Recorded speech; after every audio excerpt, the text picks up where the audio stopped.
Mira, quedéme con algo que mencionaste y aquella una teoría que nos contaste en clase. ¿La traslato imperi? Sí. El traslato imperi, sí. Si nos lo pudieras contar. No, bueno, pues yo lo que estábamos diciendo, que estaba diciendo Samuel, la civilización empezó ahí, con Mesopotamia, con Babilonia, que decía también Azucena, con Ur, con Uruk, con todos esos lugares. Luego se fue trasladando hacia el Egipto, de Egipto luego Grecia.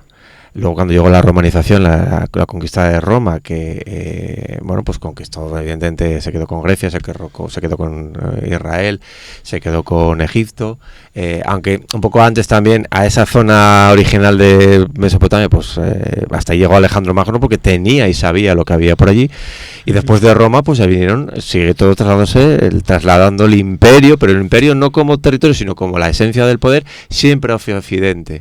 Daros cuenta que después ya vino el Imperio Carolingio, después del Imperio Carolingio ya vinieron el Imperio Español, por ejemplo, la importancia del Imperio Francés, el Imperio Británico. El Imperio Británico da el salto hacia Occidente con las 13 colonias, con eso, después de que los grandes imperios caen, llega el momento de los Estados Unidos, que ya había emprendido toda esa conquista hacia el oeste.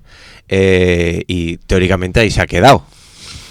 Teóricamente, bueno, pero todos sabemos que a nivel económico sí. Ha dado la vuelta y hasta ha llegado a ese aspecto, por lo menos económico, tecnológico. China, Japón, Taiwán, Hong Kong, etcétera, está ahí, ¿no?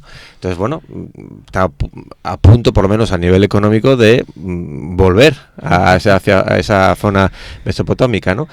Esto a grandes rasgos, porque luego siempre hay cosas que se pueden concretar un poco más y se puede matizar, porque evidentemente el Imperio bizantino que decíais antes es el que aguanta la esencia de la romanización hasta el siglo XV. Y hay que meter ahí a los turcos cuando ya en la parte occidental, que había caído en el 476 del Imperio Romano de Occidente, pues iban a otro ritmo con feudalismo que luego desencadenó el absolutismo y todo este tipo de cosas. Pero verdad, es la traslación del imperio siempre hacia Occidente, siempre desde esa zona de Mesopotamia hasta, por lo menos a nivel político, Estados Unidos, y a nivel económico, China ahora mismo.